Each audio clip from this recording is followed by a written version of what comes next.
The sun had only just started rising when the small diner at the end of the road came to life. It wasn't a fancy place, not the kind people took pictures of for social media. It was old, made of wood that had faded under too many summers and too many storms. But the inside was warm, the lights were soft, and the smell of fresh bread always filled the air. The woman who ran the diner took pride in that. She had been opening these doors before sunrise for years. And even though the work was tiring, she did it with a quiet smile. This diner was her world. The morning usually started slowly. A truck driver here, a traveler passing through, a few locals who came to drink coffee before their day began. Most people respected her. They admired how she worked alone, cooking, cleaning, serving, managing everything without ever complaining. She wasn't the type to talk much, but when she did, her voice was soft and polite. Everyone knew she had been through a tough stretch in life, but she kept going. The diner helped her survive, both financially and emotionally. It gave her purpose. This peaceful routine changed the moment the road construction project started nearby. One morning, a group of construction workers walked in big, loud, and clearly used to taking up space. They filled the diner with noise the moment they entered. At first, she didn't mind. She had served all kinds of people over the years, and she believed everyone who came through her door deserved kindness. She welcomed them, brought menus, and started preparing their orders. But soon, things shifted. On their second or third visit, she noticed how impatient they were. They tapped their feet loudly, joked with each other in ways that made her feel uncomfortable, and rolled their eyes when she didn't move fast enough. She wasn't young anymore. She worked as quickly as she could, but she didn't rush. Safety and care mattered more than speed, but the workers didn't care about that. One would shout out for more coffee while she was serving someone else. Another would complain that his food took too long, even though she had only been in the kitchen for a few minutes. At first, she told herself they were just stressed from the job. Long hours, heavy machinery, hot weather could make anyone irritable. But deep down, she felt uneasy.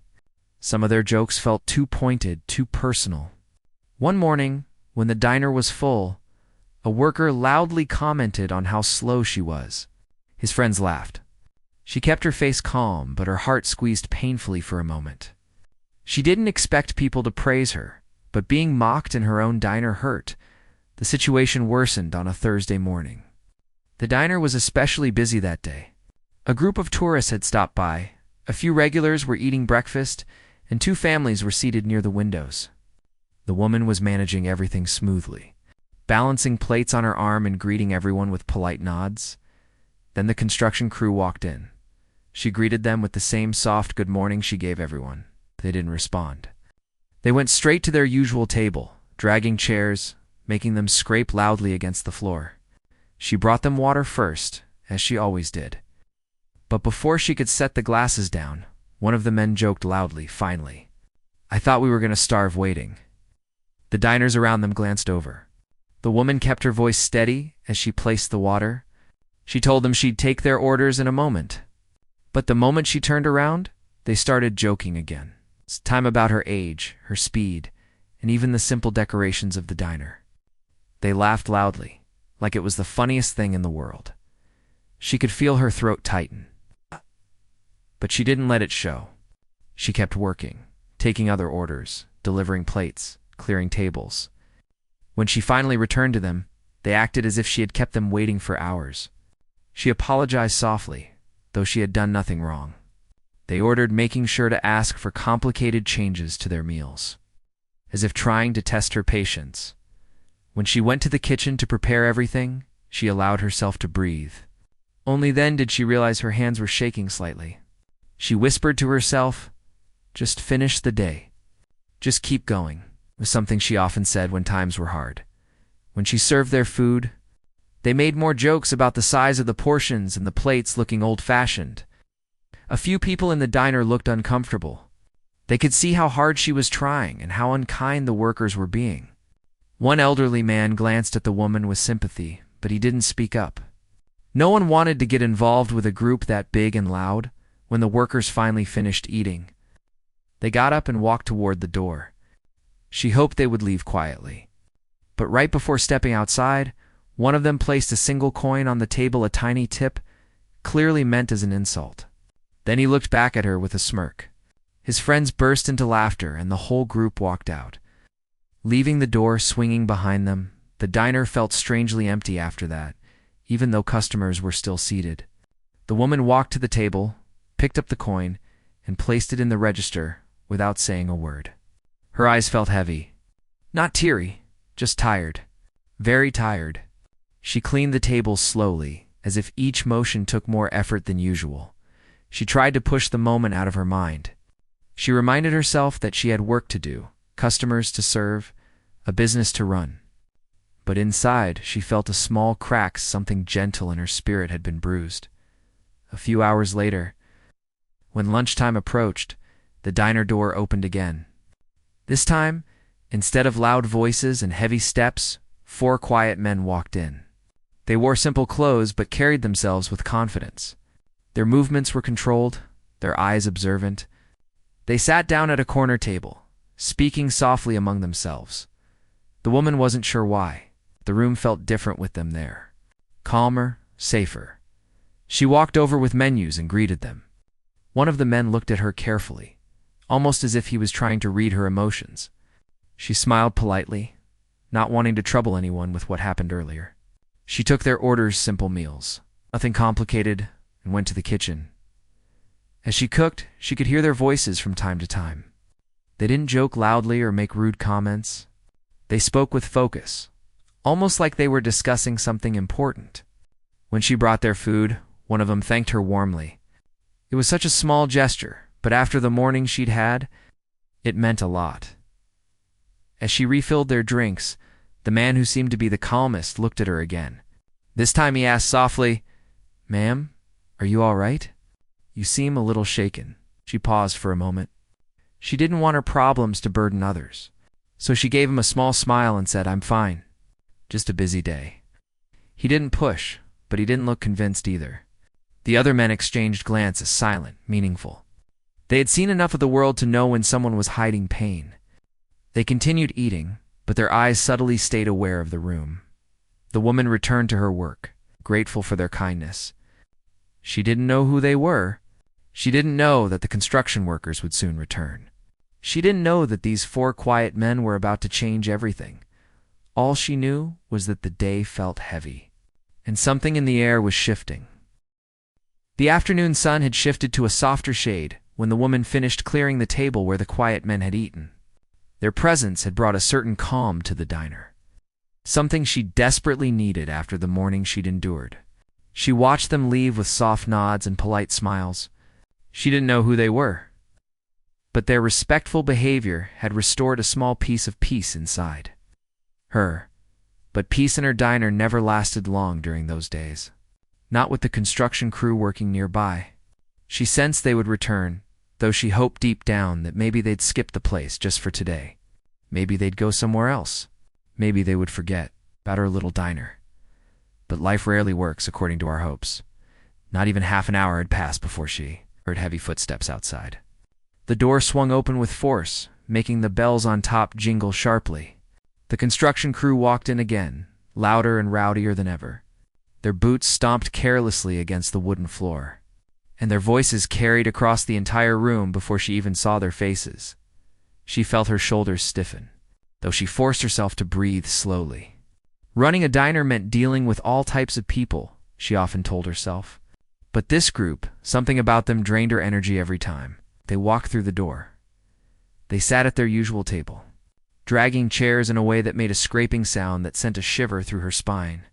She wiped her hands on her apron and approached them, reminding herself to stay calm. No matter how rude they were, she had to maintain her dignity before she could even greet them.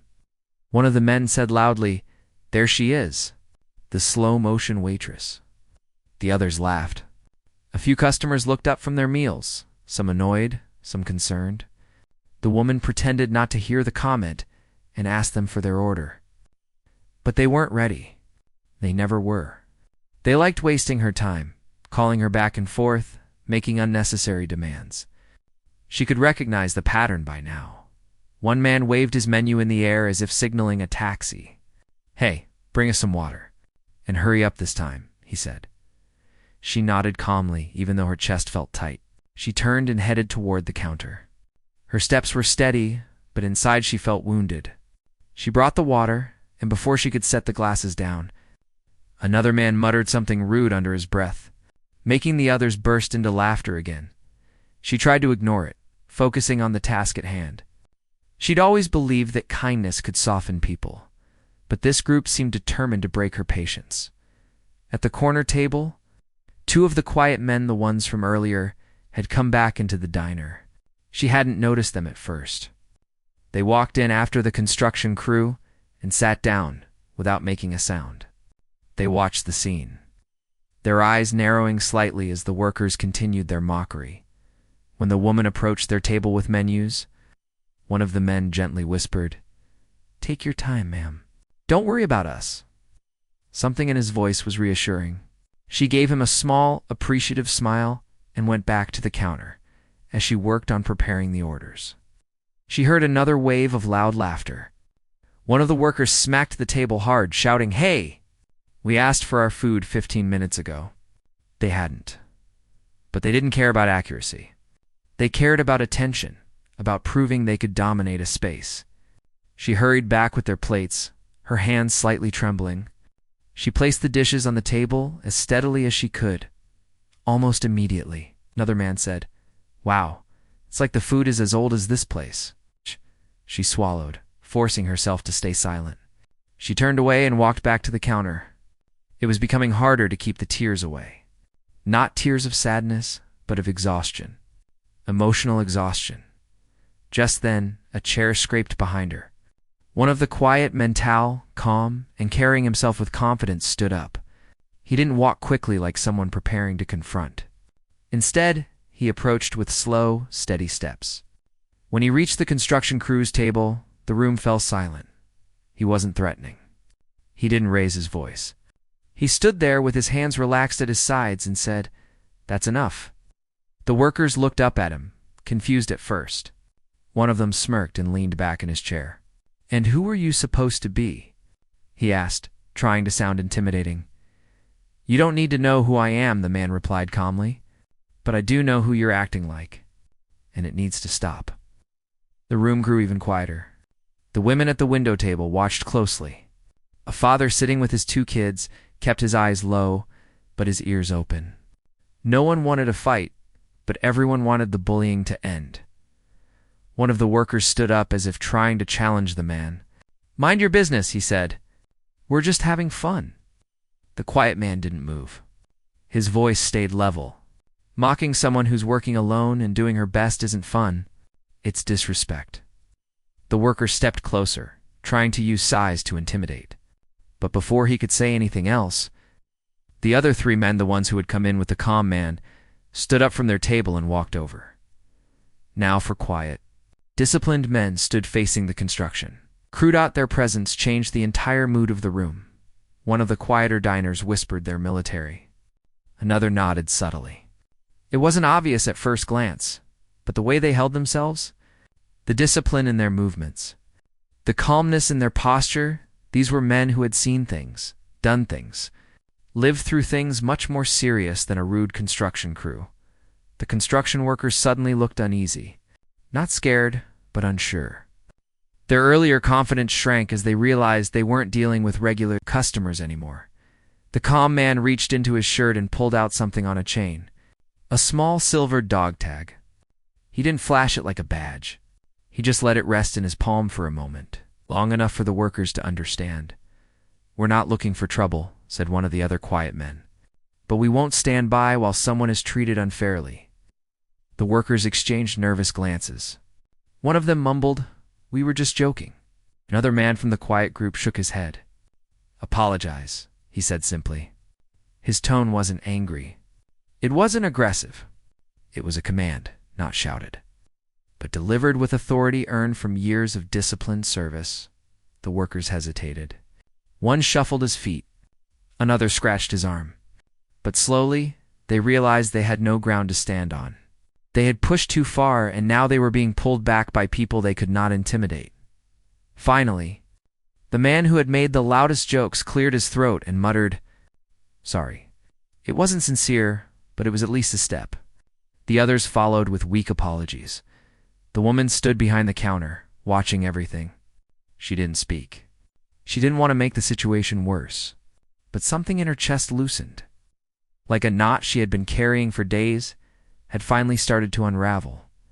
The supervisor of the crew, who had been sitting quietly near the entrance, stepped forward. He had heard everything. His face was pale with embarrassment. He apologized to the woman himself in a more genuine tone, and quickly ordered his crew outside when the door closed behind them. The diner fell into a deep, peaceful silence. The woman stood still, holding onto the counter for support. The calm man turned to her, his expression soft and respectful. "You handled everything with so much patience," he said. "You didn't deserve any of that." She nodded slowly, her voice quiet as she said, "Thank you." The men returned to their table and continued eating, now speaking with a warmth and gentleness that filled the room with a sense of safety. Before they left, they paid their bill generously, far more than what their meals cost. As they walked out of the diner, the woman followed them to the door. She didn't say much, but the gratitude in her eyes said everything. The men nodded one last time before disappearing down the road, leaving behind a diner that finally felt peaceful again for the first time in days. She felt seen, respected, protected, and she would never forget the day those quiet men arrived and changed everything.